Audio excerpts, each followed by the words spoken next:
बढ़ते हैं आगे। पीएलआई स्कीम आज चर्चा में है और इस पीएलआई स्कीम के चलते आईटी हार्डवेयर बनाने वाली कई कंपनियां फोकस में। कुशल सारी डिटेल्स लेकर हमारे साथ है तैयार। कुशल बताएं।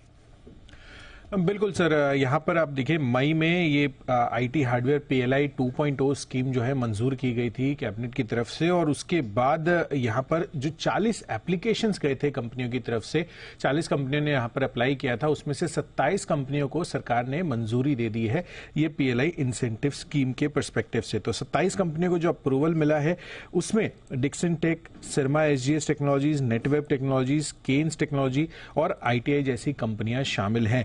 अब इंटरेस्टिंग यहां पर यह हो रहा है कि ये सोल मोटिव इसका यह है कि घरेलू स्तर पर जो प्रोडक्शन है, चाहे वो लैपटॉप्स हो, पीसीज हो, सर्वर्स हो, उन सभी कंपोनेंट्स का यहां पर ये प्रोडक्शन बढ़ाने का इनका फोकस है। तो ये जब यूनिट्स बनेंगी लैपटॉप्स, पीसीज, तो काफी बड़े लेवल पर जो देश में इलेक्ट्रॉनिक्स मैन्युफैक्चरिंग है उसको बड़े रूप पर बढ़ावा मिलता हुआ दिखेगा। And of course Dell, Foxconn, Lenovo, HP, ये अन्य कंपनियां हैं जिनको ये मंजूरी भी मिलती हुई दिखी है। और 27 में से 23 कंपनियां तो अभी ही यानी कि डे जीरो से ही उत्पादन करने के लिए रेडी है।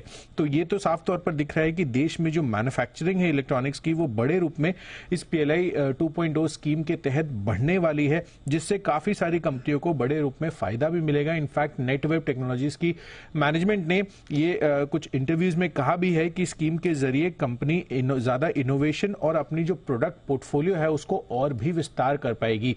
तो ये एक उनका कमेंट आता हुआ दिखा है। पर इसके साथ साथ ये चीज भी जरूरी है जानना कि यहां पर 3,000 करोड़ रुपए तक के अतिरिक्त इन्वेस्टमेंट्स आती हुई दिखेगी और 3.5 लाख करोड़ रुपए तक के उत्पादन, यहां पर जो वैल्यू ऑफ प्रोडक्ट्स है वो भी होते हुए दिखेंगे। यानी इंसेंटिव स्कीम्स के हिसाब से बता दूं 17,000 करोड़ के कुल मिलाकर यहां पर इंसेंटिव्स 6 सालों में दिए जाएंगे स्प्रेड अक्रॉस, जैसे जैसे जो भी उनकी नेट सेल्स होती हुई दिखेगी उसके परसेंटेज के परस्पेक्टिव से। तो इंटरेस्टिंग यहां पर यह चीज हो रही है कि ये देश में बड़े रूप में इलेक्ट्रॉनिक मैन्युफैक्चरिंग बढ़ाने पर फोकस है और इन सभी कंपनियों को इसका बड़े रूप में फायदा मिल सकता है। बिल्कुल, तो बड़े रूप में फायदा मिल सकता है। इनफैक्ट